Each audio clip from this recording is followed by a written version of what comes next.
What is the Medicare Bridge program? This is a very exciting program that is starting July 1st, 2026, that is going to allow many patients on Medicare have access to GLP-1 agonist medications. So we're going to talk about who would qualify for this program, what it means, and are GLP-1 medications really safe in people who are 65 and older, which is most of the people who are on Medicare. For those of you who don't know, my name is Dr. Lindsay Ogle, and I'm a board-certified family medicine and obesity medicine physician. And I release new videos on YouTube every week so I can share my medical knowledge to a broader audience, because I know many people do not have access to an obesity medicine specialist. So the Bridge program that's going to start on July 1st, 2026 is a program for individuals who have Medicare in the United States. It is now slated to last until December 31st, 2027. So right now it is expected to last for at least 18 months. And the hope is that if they see positive health improvements and they are seeing, good outcomes, then maybe this program will be extended even further. And the hope, as with most things, once Medicare starts covering it, then commercial insurers follow suit. And so hopefully this is the first step one of the first steps to improve GLP-1 coverage for, all individuals in the United States who qualify and would benefit from it. With this Bridge program, it has a little bit different indications for coverage than the FDA approved indications for GLP-1 medications. And so I want to go over those today because it can be a little bit confusing. And in general, it's confusing because just because something is FDA approved for the treatment of obesity, legally right now in the United States, insurance is not required to cover it. And so the insurance plan can set their own qualifying metrics, and the Bridge program is doing that as well. So the first qualification, the easiest, is a BMI of 35 or greater will qualify you for GLP-1 coverage.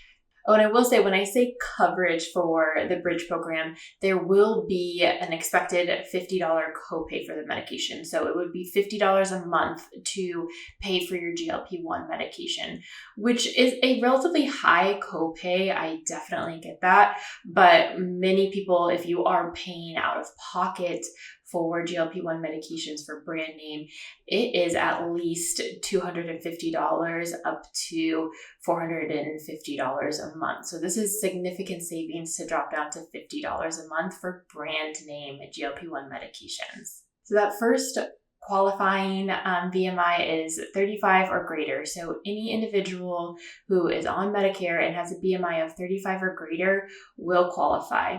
And it is important for all of these classifications to use your highest BMI. This is the same as what we would do for any other chronic medical condition.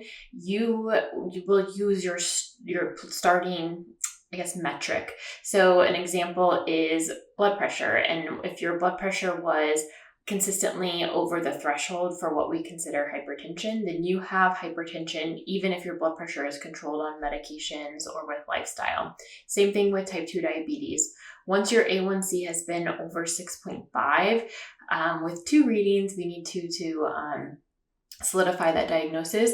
But even once your A1C is down to a normal range, you still technically have type 2 diabetes. It is just in remission. So same thing for the disease of obesity. So if your BMI is or has been 35 or greater, then get that documented, have your old clinical notes, have your doctor put that explanation in your visits, and then you should qualify. The next BMI cutoff is 30. So a BMI of 30 or greater with a couple of weight-related conditions. So you only need one of these to qualify. It would be heart failure, hypertension, a blood pressure of 140 over 90. But this is hypertension uncontrolled with 2 medications. So you need to have that high blood pressure of 140/90 despite being on at least 2 antihypertensives, 2 blood pressure medications. And then chronic kidney disease, CKD, stage 3A or higher. And this chronic kidney disease is something that is extremely common, but many people don't know that they actually carry this diagnosis. And so the way to look would be to, of course, ask your doctor. You can also look in your chart that typically would have a list of your chronic medical conditions, and you may see chronic kidney disease listed. Or you can look at your most recent labs. And what you are looking for is on the metabolic panel. This could be either a basic metabolic panel, a BMP, or a comprehensive metabolic panel, CMP. You're looking for the estimated glomerular filtration rate, which is the eGFR, and you're looking for a number of 59 or less. So the lower the GFR, the more significant the chronic kidney disease. So for this cutoff, we're looking for an eGFR of 59 or less, and you qualify if you have that chronic kidney disease stage 3A and a BMI of 30 or greater, then you would qualify. The next cutoff is a BMI of 27. And so if you have a BMI of 27 or greater and you have a diagnosis of prediabetes, which again, this is another condition that many people have. 1 in 3 American adults have prediabetes, and most of them don't know that they have this diagnosis. They've either never been told, or they've maybe been told but told not to worry about it. So this is another thing to look into your chart, to ask your doctor about.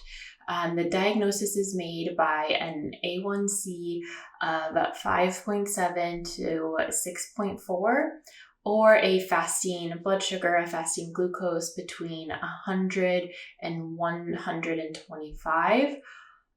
Those are the most common ways that it's diagnosed. There are a couple of other ways that it can be diagnosed, but typically that's how it is diagnosed. So ask your doctor, look in your chart for that prediabetes diagnosis, or look in your recent labs, or get new labs to see if you have this diagnosis. And if you have prediabetes and a BMI of 27 or greater, then you would qualify. Also, if you've had a history of a heart attack or a stroke and a BMI of 27 or greater, you would qualify. And then lastly, if you have peripheral arterial disease, PAD, and having symptoms, then you would qualify. And what is PAD? That's another thing that doesn't often get diagnosed, but what that is basically, just like there is plaque buildup in the arteries that supply blood to the heart that can lead to heart disease or a heart attack, that happens in other arteries throughout the body. And for PAD, that's happening to the peripheral arteries. So most commonly, we're seeing this in the lower extremities in your legs. And the symptoms that you would have would be potentially when you're walking, and because there's decreased blood flow from the plaque buildup in those arteries, you may have pain in your legs. You may be more fatigued. Your legs are tired as you're walking when previously you didn't have those symptoms. Maybe feel a little bit more crampy. Sometimes we see less hair on the legs because there's less of the blood flow going to support the hair follicle, and sometimes the skin changes in just the color and how it looks. So again, something that can often get undiagnosed or kind of brushed off as older age. But if you're having any of those symptoms, and definitely talk to your doctor and see if you have that diagnosis, if they can confirm that diagnosis. And if you have the PAD and having those symptoms and have a BMI of 27 or greater, then you would also qualify for the Bridge program and could get a GLP-1 medication for $50 a month. So I'm very excited about this program. I have several patients that I am planning on getting their GLP-1 medications this way starting July. So I will update you on my Instagram and TikTok about how the Bridge program is going for them. But also I wanted to talk about GLP-1 medication use in patients who are 65 or greater, because again, that is most of the patients who are on Medicare. It's important to know that older adults, 65 or greater, are often excluded from studies, which is unfortunate because many of our adults are 65 or greater, and this age population is expanding as we are, continuing to live longer. So this is a really important population, and hopefully we're living into our 80s and 90s, and so that is 20 or 30 years that you're going to live in this 65 plus category.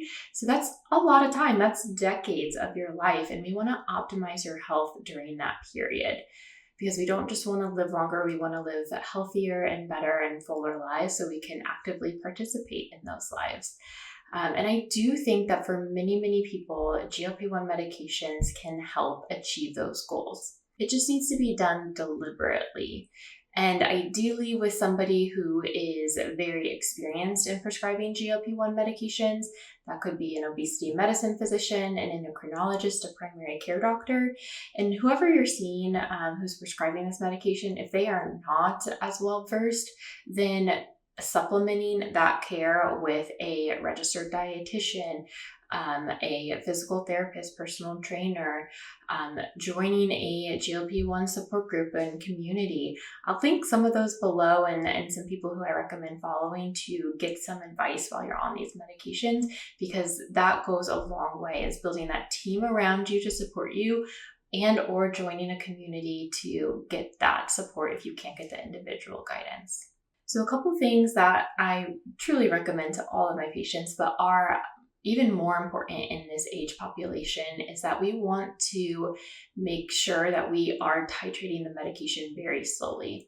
So we never want to push the titration to the point where somebody is having significant side effects that's causing them to be sick. And we are particularly worried about dehydration. So if the medication dose is too high and someone's not drinking enough water, then that can make them very sick, cause dehydration, and can worsen kidney disease if kidney disease is present, or cause kidney issues. It could also lead to lightheadedness, dizziness, falls. And so we want to go very slowly. We want to emphasize hydration and nutrition in general. So we want to make sure we're getting enough calories, eating regular meals throughout the day, making sure we're getting adequate protein and carbohydrates and healthy fats, and getting our micronutrients, and maybe supplementing with a multivitamin. We want to be, again, very diligent here, and working with a dietitian along with your doctor can help you achieve those goals. We also want to make sure that we are moving our body. This is something that needs to be done cautiously if it is new for you. If you are new to activity, if you don't have a lot of balance or strength, then I definitely recommend working with a physical therapist. You can ask your doctor for a referral, or in many states you can self-refer to physical therapy, and you can ask for help with mobility, balance, strength training, and they can assess you and give you exercises to do with them. They can guide you through it, and then also you can continue those exercises regularly at home. I would also recommend a program called GLP Strong, which was created by an obesity medicine physician and a physical therapist and trainer. And this is an extremely approachable exercise program, and it's something that you do for 20 minutes 2 times a week, and it's specifically designed for people who are starting strength training and who are on GLP-1 medications to help maintain and grow their muscle mass and lean body mass. And there are different levels: beginner, intermediate, and advanced. And so you can start at that beginner level, work on the body weight exercises, and then build up your strength and endurance over time, and then go to the intermediate and more advanced levels. It's $20 a month, and you can cancel anytime. I'll include that link below if you are interested in joining that program. Another thing that is really important when utilizing GLP-1 medications in an older population is that other chronic medical conditions are more common in this population. And so if you are starting a GLP-1 and you have high blood pressure, if you have diabetes, if you have heart disease, again, kidney disease, any other medical conditions, I also think of like hypothyroid disease.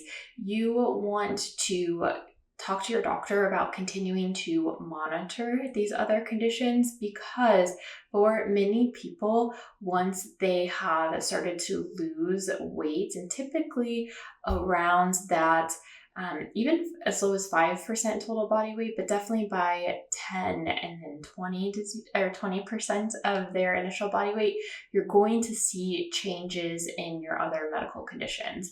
And so you are likely going to need to adjust your other medications. So if you are on medications to lower your blood pressure, you are likely going to need lower doses of those medications over time, or be able to stop them completely. So regularly seeing your doctor for check-ins on your other medical conditions is very important while on a GLP-1 medication. And then I also want to highlight the importance of screening for osteoporosis. I just did an interview with Dr. Uzma Khan, who is an endocrinologist and joining my practice at Missouri Metabolic Health. And she did a lovely overview of what osteoporosis is, how we screen for it, what the risk factors are, what we can do to prevent it. We did not get into treatment because we had so much wonderful information to review during that talk. Depending on when that's released, it's either has already been released or will be released very soon, but I highly recommend, and I'll include that link once it's available. Osteoporosis is something that is often also overlooked, unfortunately, and it's asymptomatic. So you do need to screen for it to know you have that diagnosis, but it's very important because we do have great treatment options. And if you are somebody who has a lot of chronic medical conditions, and then you're on a GLP-1 medication, and maybe you're not optimizing your nutrition or your physical activity, then you are going to further increase your risk for osteoporosis. And we talked a little bit about the association between GLP-1 medications and low bone density and osteoporosis. So again, check out that talk for more, but I wanted to highlight the importance of screening for it. Women, the current guidelines say all women should be screened by age 65 or at age 65. Many would qualify for earlier screenings, and the recommendations for men varies depending on which organization you're looking at, but it never hurts to bring this up with your doctor to ask if they think that you should be screened for osteoporosis, because you may be surprised at the results. So something to think about around age 65 for really everybody, but definitely if you are on or starting a GLP-1 medication. So I hope that helps to introduce you to the Medicare Bridge program for GLP-1 medications. In summary, this is going to allow patients who have Medicare to access GLP-1 medications for a copay of $50. There are different categories of approval compared to the FDA-approved GLP-1 indications. So that's something to be aware of. Not everybody will qualify for this, unfortunately. Hopefully this is opening the door for commercial insurers to start paying for GLP-1 medications or covering them. And then an overview of using GLP-1 medications in a population who is 65 or older. I hope this was beneficial. If you know somebody who has Medicare and would be interested in starting a GLP-1, or you think it could be a good fit for them, don't hesitate to share this with them. I think it'll make a big difference, and I look forward to seeing you next week. Take care.